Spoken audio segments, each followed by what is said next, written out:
सौंदर्याचा हृदयावरला थरार असते नारी, घरामधल्या घरपणाचा आधार असते नारी, सौंदर्याचा हृदयावरला थरार असते नारी. ईश्वराची मानवतेला भेट असते नारी, जगण्यामधले आपुलकीचे बेट असते नारी. ईश्वराची मानवतेला भेट असते नारी, जगण्यामधले आपुलकीचे बेट असते नारी. ती जन्माला येतात घेऊन येते प्रेम आणि माया, कुठल्या स्त्रीचा जन्म कधीच जात नसतो वाया, कधीच जात नसतो वाया. कधी आई, कधी मुलगी, कधी पत्नी होत असते, सासर माहेर उजळवणारी ती एक ज्योत असते, सासर माहेर उजळवणारी ती एक ज्योत असते. नमस्कार, मी तन्वी कांबळे. नमस्कार, मी दीप्ती कांबळे. आजच्या महिला दिनाच्या कार्यक्रमात आम्ही आपले सहर्ष असे स्वागत करतो, सुरुवात करतो. महिला लढ्याच्या स्मरणार्थ दरवर्षी 8 मार्च हा दिवस महिला दिन म्हणून साजरा केला जातो. 1909 मध्ये न्यूयॉर्क येथे पहिला महिला दिन साजरा झाला आणि 1910च्या आंतरराष्ट्रीय परिषदेत याला अधिकृत मान्यता मिळाली. पहिली शिक्षिका भारताची ज्ञानदीपती तेजस्वी, पहिली शिक्षिका भारताची ज्ञानदीपती तेजस्वी. सावित्रीच्या प्रयत्नांनी मुलगी झाली स्वाभिमानी, सावित्रीच्या प्रयत्नांनी मुलगी झाली स्वाभिमानी. हातात घेऊन पुस्तक नवे उघडली शिक्षणाची वाट, हातात घेऊन पुस्तक नवे उघडली शिक्षणाची वाट. अज्ञानाच्या काळोखातून नेला समाज उजेडात, नेला समाज उजेडात. अशा ज्ञानज्योती सावित्रीबाई फुले यांची भूमिका बजावलेल्या श्रुती हिला मनोगतासाठी आमंत्रित करते. नमस्कार, मी सावित्रीबाई ज्योतिराव फुले, भारताची पहिली स्त्री शिक्षिका. माझ्या आयुष्याचा एकच ध्यास होता, समाजात स्त्री शिक्षणाचा प्रकाश पसरवणे आणि स्त्री पुरुष समानतेचा संदेश देणे. कारण शिक्षण हीच खरी शक्ती आहे आणि शिक्षणामुळेच माणूस अज्ञानातून ज्ञानाकडे आणि अंधारातून प्रकाशाकडे जातो. माझा जन्म 3 जानेवारी 1831 रोजी महाराष्ट्रातील नायगाव या गावात झाला. त्या काळात समाजात मुलींना शिक्षण देणे चुकीचे मानले जायचे. मुलींना घराबाहेर पडण्याची देखील परवानगी नव्हती. पण मला वाटत होते मुलींनाही शिक्षणाचा तितकाच अधिकार आहे जितका मुलांना आहे. माझ्या आयुष्यातील सर्वात मोठे प्रेरणास्थान म्हणजे माझे पती ज्योतिराव फुले. त्यांनी मला शिक्षण दिले, समाजासाठी काम करण्याची प्रेरणा दिली. त्यांच्या सहकार्याने मी 1848 साली पुणे येथे मुलींसाठी पहिली शाळा सुरू केली. ही शाळा सुरू करणे एवढे सोपे नव्हते. समाजातील अनेक लोक माझ्या विरोधात होते. मी शाळेत जात असताना लोक माझ्यावर चिखल फेकायचे, दगड मारायचे, पण मी कधीही घाबरले नाही. कारण मला माहित होते शिक्षण हा समाजाला बदलणारा मार्ग आहे. शिक्षणामुळेच माणसाचा आत्मविश्वास वाढतो. मी नेहमी म्हणायचे, शिका, संघटित व्हा आणि स्वतःच्या हक्कांसाठी उभे राहा. कारण आत्मविश्वास वाढला तरच माणूस स्वतःच्या हक्कांसाठी लढू शकतो. माझे स्वप्न होते की समाजात कोणताही भेदभाव नसावा. जात, धर्म, लिंग या आधारावर कोणालाही कमी लेखले जाऊ नये. सर्वांना समान संधी आणि समान हक्क मिळायला हवेत. समाजात शिक्षणाचा प्रसार झाला तरच हे स्वप्न पूर्ण होईल. जर प्रत्येकाने ज्ञानाचा मार्ग स्वीकारला तर समाज अधिक सुंदर आणि अधिक प्रगत बनेल. आज मला हे बघून अभिमान होतो की प्रत्येक मुलगी शाळेत जाते, प्रत्येक स्त्री स्वतःच्या पायावर उभी आहे. आज प्रत्येक क्षेत्रात स्त्रियांचा दबदबा वाढतो आहे. आज देशाच्या राष्ट्रपती सुद्धा एक स्त्रीच आहे. मला याचा सगळ्यात जास्त आनंद होतो की आज कित्येक शाळांचे नाव सावित्रीबाई फुले असे ठेवले जाते. मी आज ज्या शाळेच्या स्टेजवर उभी आहे या शाळेचे नाव देखील सावित्रीबाई फुलेच आहे. याचा मला अभिमान आहे.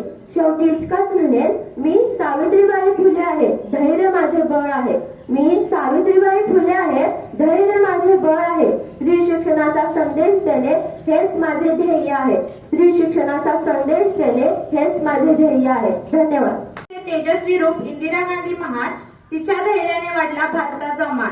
कठीण काळातही दिला देशाला नवा आधार. इंदिरा गांधीचे कार्य राहील सदैव साकार, इंदिरा गांधीचे कार्य राहील सदैव साकार. अशा भारताच्या पहिल्या प्रधानमंत्री इंदिरा गांधी यांची भूमिका सादर करण्यासाठी मी जाई हिला आमंत्रित करते. नमस्कार, मी इंदिरा गांधी, भारताची महिला पंतप्रधान. 1917 साली माझा जन्म अलाहाबाद येथे झाला. माझे वडील पंडित जवाहरलाल नेहरू स्वतंत्र भारताचे पहिले पंतप्रधान. लहानपणापासूनच माझ्यावर देशप्रेमाचे संस्कार झाले. 1966 साली मी भारताची महिला पंतप्रधान झाले. 1971च्या युद्धात भारताने विजय मिळवला आणि बांगलादेश या नव्या राष्ट्राची निर्मिती झाली. 1966 साली मी भारताचे पंतप्रधान झाले. बँकेचे राष्ट्रीयकरण असो किंवा हरित क्रांती, मी भारताच्या भविष्यासाठी धाडसी निर्णय घेतले. जय हिंद, जय महाराष्ट्र. प्रजेची आई धर्मरक्षक अहिल्या नाव महान. प्रजेची आई धर्मरक्षक अहिल्या नाव महान. न्यायाच्या सिंहासनावरती ठेवला तिने स्वाभिमान. न्यायाच्या सिंहासनावरती ठेवला तिने स्वाभिमान. काशीपासून रामेश्वर पर्यंत घुमला तिचा कीर्तिगान. काशीपासून रामेश्वर पर्यंत घुमला तिचा कीर्तिगान. अहिल्याबाईंच्या कार्यामुळे उजळला भारताचा अभिमान. अहिल्याबाईंच्या कार्यामुळे उजळला भारताचा अभिमान. अशा या प्रजाहित दक्ष पुण्यश्लोक अहिल्याबाई होळकर यांची भूमिका सादर करण्यासाठी मी महेश्वरी हिला आमंत्रित करते. अहिल्याबाई होळकर माळव्याची राणी 31 मे 1725 रोजी चौकीत जन्मली. पण इंदूर महेश्वराच्या मातेची इनाम राखणारी एक लोकमाता. पती, सासरे आणि पुत्राच्या निधनानंतर ही डगमगली नाही. उलट तलवारीच्या धारा आणि प्रजेचा हक्क ओळखून तिने दशके समता आणि शिवभक्तीचा नवा आदर्श उभा केला. माझं जीवन हे प्रजेच्या कल्याणासाठी समर्पित होतं. नमस्कार, मी पुण्यश्लोक अहिल्याबाई होळकर बोलतोय. हो, मी त्या होळकरांची सून जिने संसारातील दुःखाचा डोंगर पचवून राजगादीला प्रजेची सेवा करण्याची साधन मिळवली. माझ्यासाठी राज्य म्हणजे केवळ एक भोग नव्हता, तर ती एक महान जबाबदारी होती. मी महेश्वराला आपली राजधानी बनवून तिथे अनेक घाट, मंदिरे आणि धर्मशाळा बांधल्या. काशी विश्वनाथाचा जन्मदर असो वा हिमालयापासून रामेश्वर पर्यंत पवित्र नद्यावर घाटांची निर्मिती. माझं ध्येय धर्मसंस्कृती जतन करणे हेच होतं. माझ्या राज्यात शेतकरी सुखी असावा, व्यापारी निर्धास्त असावा यासाठी मी अनेक प्रयत्न केले. माझ्या राज्यात शेतकरी सुखी असावा, व्यापारी निर्धास्त असावा यासाठी मी अनेक प्रयत्न केले. मी सातबारा योजना आणली, त्यामुळे राज्य आणि शेतकरी दोघेही समृद्ध झाले. मी केवळ तलवार चालवली नाही तर न्यायदानातही एक लोकमाता बनली. मला स्त्री म्हणून आपल्या समजदारांना सुद्धा मी युद्धभूमीत माझी ताकद दाखवून दिली. माझा खरा धर्म मानवसेवा हाच होता. मी प्रजेला स्वयंपूर्ण बनवण्यासाठी अनेक प्रयत्न केले. आज जेव्हा तुम्ही पवित्र नद्यांच्या घाटावर उभे राहता तिथे तुम्हाला माझे कार्य दिसेल. मी गेल्यानंतरही माझ्या कार्यातून मी अमर आहे. मला अहिल्याबाई होळकर या नावाने केवळ राणी म्हणून आठवू नका, तर अशी एक महिला शासक म्हणून आठवा जिने संकटावर मात करून लोककल्याणाचा मार्ग दाखवला. धन्यवाद. शौर्याची ज्योत पेटवणारी रणरागिणी ती ताराराणी. शौर्याची ज्योत पेटवणारी रणरागिणी ती ताराराणी. संकटाच्या काळोखातही धैर्याची ठेवली तिने निशाणी. संकटाच्या काळोखातही धैर्याची ठेवली तिने निशाणी. जय भवानी नाद घुमून स्वाभिमान जपला मराठ्यांचा. जय भवानी नाद घुमून स्वाभिमान जपला मराठ्यांचा. ताराराणी नाव अमर झाले, गौरव आहे महाराष्ट्राचा. ताराराणी नाव अमर झाले, गौरव आहे महाराष्ट्राचा. अशा या शूरवीर ताराराणी यांची भूमिका सादर करण्यासाठी मी देवयानी हिला आमंत्रित करते. राजाराम महाराज गेले जेव्हा सोडून जग, स्वराज्यावर दाटला संकटांचा ढग. तरी न खचली न डगमगली ती राणी. तलवारेच्या धारेवर लिहिली तिने कहाणी. छत्रपती शिवाजी महाराजांची सून, राजाराम महाराजांची पत्नी आणि सरसेनापती हंबीरराव मोहिते यांची लेक अशी ही ताराराणी. सर्वांना माझा नमस्कार. मी ताराराणी. माझा जन्म 14 एप्रिल 1675 रोजी सातारा जिल्ह्यातील तळबीड येथे मोहिते घराण्यात झाला. माझे वडील हंबीरराव मोहिते हे या मराठा साम्राज्याचे पराक्रमी सरसेनापती होते. त्यांनी मला लहानपणापासून शौर्य, युद्धकला आणि स्वराज्याची शिकवण दिली. त्यानंतर माझा विवाह छत्रपती शिवाजी महाराजांचे दुसरे पुत्र राजाराम महाराज यांच्याशी झाला. पण इसवी सन 1700 मध्ये त्यांच्या निधनानंतर स्वराज्यावर संकट आले. त्यावेळी खचून न जाता स्वराज्य वाचवणे हे सर्वात महत्वाचे होते. म्हणून 3 मार्च 1700 रोजी माझा राज्याभिषेक करण्यात आला. मी माझ्या अल्पवयीन पुत्र दुसरा शिवाजी याच्या नावाने राज्यकारभार हाती घेतला. मी अनेक मुघलांचा पराभव केला, म्हणून मला या मराठा साम्राज्याच्या स्वराज्य सौदामिनी आणि मोगल नंदिनी म्हणून ओळखले जाते. राज्याभिषेकानंतर माझा सर्वात जवळचा शत्रू तो म्हणजे औरंगजेब, ज्याने अनेक मराठ्यांचा जीव घेतला. छत्रपती संभाजी महाराजांना मारले तो म्हणजे औरंगजेब. त्या औरंगजेबाला त्याच्यात छावणी शिरून त्याचा पराभव केला आणि त्याची मुघल सत्ता उद्ध्वस्त केली. त्यानंतर अनेक पराक्रम करून स्वराज्याचा विस्तार केला. लाखो जणांची जननी लाखात एक राणी, लाखो जणांची जननी लाखात एक राणी, महाराणी ताराराणी, महाराणी ताराराणी. हर हर महादेव. शूर शिवराय ज्यांनी घडवले शूर शंभू, ज्यांनी घडवले शूर शिवराय, ज्यांनी घडवले शूर शंभू. नमन अशा जिजाऊंना ज्यांच्यामुळे गाजले स्वराज्याचे सोहळे, नमन अशा जिजाऊंना ज्यांच्यामुळे गाजले स्वराज्याचे सोहळे. अशा या थोर वीर पत्नी, वीर माता, राजमाता जिजाऊ यांची भूमिका सादर करण्यासाठी आराध्य हिला आमंत्रित करते. सर्वांची कन्या, भोसल्यांची सून, शिवबांची माता, भाग्य कोणते अजून. हिंदवी स्वराज्याची पताका नभी उंच अभिमानाने डोलते. ऐका लक्ष देऊन, मी जिजाऊ बोलते, मी जिजाऊ बोलते.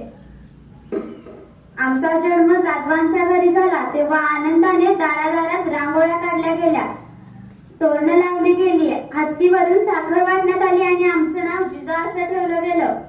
आईच्या इच्छेखातर आम्ही 6 भाषा शिकलो. शिवबाराज हे आमचं सर्वात धाकटं रत्न.